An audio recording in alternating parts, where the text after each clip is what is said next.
ইসলামের ইতিহাসে আমরা এটা দেখেছি, পৃথিবীতে এমন কোন নবী নেই যে তার বিরোধী ছিল না। একদিকে ইব্রাহিম, অপরদিকে নমরুদ, একদিকে মুসা, অপরদিকে ফিরআউন। তো রাসূল করিম সাল্লাল্লাহু আলাইহি ওয়াসাল্লামের তার 63 বছর জিন্দেগিতে, কোরআনের জিন্দেগি 23টা বছর।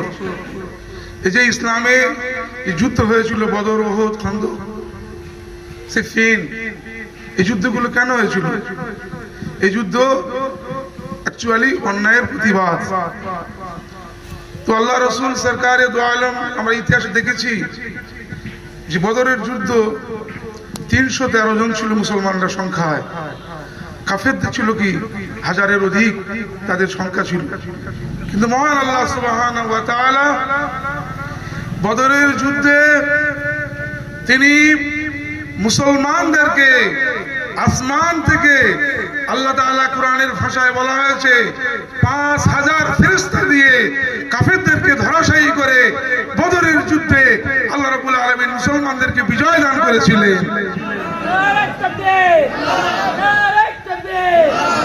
শুধু তাই নয়, আল্লাহ রাসূল বলেছিলেন, সাহাবারা শোনো, যুগে যুগে নবী এসেছে মানুষকে আল্লাহর পথে, সঠিক পথের দিশা দেওয়ার জন্য, কিন্তু আমি তো খাতামুল আম্বিয়া, আমি শেষ নবী, আমার পরে আর কোন নবী আসবে না।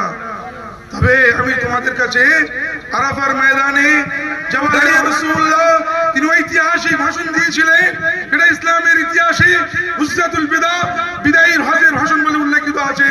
সেই ভাষণের মধ্যে রাসূল বলেছিলেন, তারাকতু ফীকুম আমরাইনি লান তাদিল্লু মা তামাসসাকতুম বিহিমা কিতাবুল্লাহি ওয়া সুন্নাত রাসূলিহি।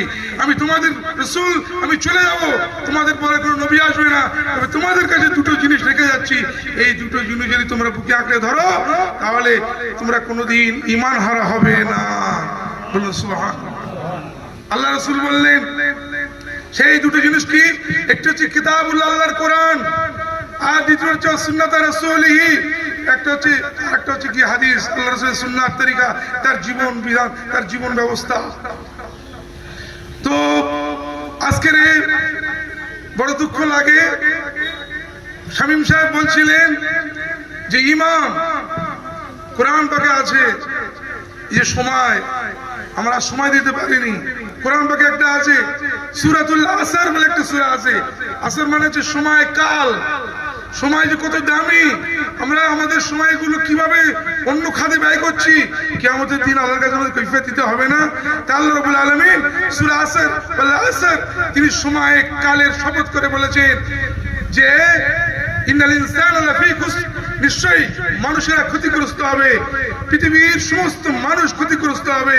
তবে 4 কোয়ালিটির মানুষ, যে মানুষের ভিতরে 4টি কোয়ালিটি থাকবে, 4টি গুণ থাকবে, সেই মানুষ ব্যতীত পৃথিবীর সমস্ত মানুষ ধ্বংস হবে, ক্ষতিগ্রস্ত হবে। 1 নম্বর বললেন ইল্লাল্লাযিনা আমানু, যারা ঈমান এনেছে আল্লাহ আল্লাহ রাসূলের প্রতি, ওয়া আমিলুস সালিহাত, 2 নম্বর তারা নেক কাজ করেছে, আমল করেছে, তারা ঈমান আনার পরে তারা আমল করেছে। আর 3 নম্বর বললেন ওয়াতাওয়াসাউ বিল হক, একে অপরের সঙ্গে হক, সত্যের নসিহত করেছে। আর 4 নম্বর বললেন ওয়াতাওয়াসাউ বিস সাবর, বিপদ আপদ মুসিবতে ধৈর্য অবলম্বনের নসিহত করেছেন, নসিহত করে। এই 4 গুণ বিশিষ্ট মানুষ ছাড়া আজকের প্রতিটা মুর্শিদ আজকের এরকম করা দরকার। বলছিল যে ইমাম সাহেবের কথা আমরা শুনি না, ইমাম সাহেব এলান দিয়েছে। আপনার ইসলামের ইতিহাস জানেন, বদরের যুদ্ধে একদিকে যেমন মুসলমানকে বিজয়ী দান করেছেন, এটা রাসূলুল্লাহর তার নেতৃত্বে, তার নেতাকে অনুসরণ করার কারণে, কিন্তু অপরপক্ষে ইসলামের দ্বিতীয় যুদ্ধ, ওদের যুদ্ধ, মুসলমানদের ওই যুদ্ধে বিপর্যয় এসেছিল। কি জানেন? তিনি বলেছিলেন যে শোনো, তোমরা ওদের যুদ্ধে জয়লাভ করলে খবরদার তোমরা ওই গিরিপথটা ছাড়বে না।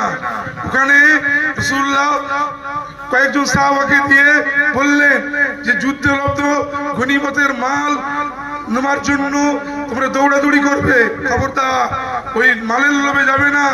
তোমরা গিরিপথটা ছাড়বে না। আপনারা ইসলামের ইতিহাস দেখেছেন যে ওই গনিমতের মাল নেওয়ার জন্য তারা ওই গিরিপথ ছেড়ে দিয়ে ওই গিরিপথটা কাফেররা দখল করে নিয়েছিল এবং রাসূলুল্লাহকে এক সময় তাকে খুঁজে পাওয়া যাচ্ছিল না। ওই যুদ্ধে রাসূলুল্লাহ দান্দান মোবারক শহীদ হয়েছিল, রাসূলকে আর খুঁজে পাওয়া যাচ্ছে না। হুজুর বলেছিলেন ইসলামের ইতিহাস যে নেতার নেতৃত্ব না শুনলে, নেতার কথা না শুনলে তার কি পরিণাম সেটা ওদের যুদ্ধ তোমরা দেখেছো। অতএব আমরা ইমানকে শুধু নামাজের মধ্যে সীমাবদ্ধ রেখেছি আমার ভাইয়েরা। তবে একটা কথা জিনিস জেনে রাখবেন, জীবনে এটা আপনাদের জন্য সুসংবাদ, রাসূলুল্লাহ আলামতে কিয়ামত সম্পর্কে হাদিস পাকে একটি অধ্যায় আছে, কিতাবুল ফিতিন কোরআন শরীফের একটি আপনার হাদিস পাকে একটি অধ্যায় আছে, গাজওয়াতুল হিন্দ। হুজুর সাহাবায়ে কেরামকে বলেছিলেন, সাহাবারা শোনো, ভারতবর্ষের মুসলমানদের সঙ্গে কাফেরদের একটা বিশাল লড়াই হবে। নাসাই শরীফ এসেছে, ভারতবর্ষের মুসলমানদের সঙ্গে কাফেরদের একটা বিশাল যুদ্ধ হবে। সেই যুদ্ধে যারা শাহাদাত থেকে জান্নাতি হবে, জোরে বলুন সুবহানাল্লাহ। এবং আমি রাসূল বলছি সেই যুদ্ধে হযরত আবু হুরায়রা বললেন, ইয়া রাসূলুল্লাহ আপনি আমার জন্য দোয়া করুন, আমি যদি বেঁচে থাকি আমি সেই যুদ্ধে শাহাদাত বরণ করে শহীদ হব। হুজুর বললেন শুধু তাই না, শাহাদাতের সুসংবাদ দিয়ে দিচ্ছি না, শুনে রাখো সাহাবারা, সেই যুদ্ধে মুসলমানরা বিজয় লাভ করবে। জোরে বলবেন না সুবহানাল্লাহ, নারে তাকবীর। জানি না আজকের সেই যুদ্ধের সূত্রপাত কিনা, আজকের এই ভারতের ইতিহাস আউলিয়াদের দেশ বলা হয় কেন? আজকের মাওলানা আব্দুল মোমেন সাহেব বলছিলেন যে পৃথিবীর প্রথম মানুষটা আজকের জান্নাত থেকে নামিয়ে দেওয়া হয়েছিল এই ভারতের জমিনে। ভারত শব্দটা কোরআনে এসেছে, ভারত শব্দটা হাদিস পাকে আছে। আমার ভাইয়েরা, আজকের পাঞ্জাব শরীফে ভাতিন্ডাতে রাসূলুল্লাহর একজন সাহাবা শুয়ে আছেন। আজকের ভারতের কাশ্মীরে হযরত আল মসজিদ একটা আছে, হযরত বলা হয় কাকে? হযরত আল মসজিদ, যে মসজিদের নাম করেন ওই মসজিদে রাসূলুল্লাহর একটি দাড়ি মোবারক সংরক্ষিত করে রাখা আছে। বলুন সুবহানাল্লাহ। অতএব আজকের জানি না অনেক সময় আমরা বিপদ, আল্লাহ পাক বলছেন যে তোমরা দেখো অনেক সময় খারাপের ভিতরে কল্যাণ লুকিয়ে থাকে। খারাপের ভিতরে কি আছে? কল্যাণ লুকিয়ে থাকে। আজকের আমরা মুসলমানরা হয়তো বিভাজনে ছিলাম, তাই না? আজকের এই ওয়াকফকে কেন্দ্র করে আজকের সমস্ত দল মত নির্বিশেষে আমরা একই প্ল্যাটফর্মে এসেছি না? যদি আজ ওয়াকফ না করতো, সম্পত্তি না নিত, তাহলে আমরা এক জায়গায় হতাম নাকি? ও টিএমসি করে, বিজেপি করে, কংগ্রেস করে, আইএসএফ করে, এইসব ডিভাইডেড ছিল। কিন্তু আজকের আমাদের ওয়াকফ, আমাদের ইমানের লড়াই, আমাদের অস্তিত্বের লড়াই, আপনার ইসপা হবেন না। আল্লাহ বলেছেন লা তাকনাতু মির রাহমাতিল্লাহ, তোমরা আমার রহমত থেকে নিরাশ হয়ে যেও না। তোমরা অবশ্যই যারা আল্লাহর পথে জিহাদ করে, নিশ্চয়ই আল্লাহর পক্ষ থেকে সাহায্য মদদ আসবে। আল্লাহ রাব্বুল আলামিন আব্দুল মোমেন সাহেব যেমন বললেন আগামী 6 লেনে ওদিনকে আমাদেরকে যেতেই হবে, ওখানে আমাদের পৌরসভা আপনার প্রতিবাদ মিছিল হবে।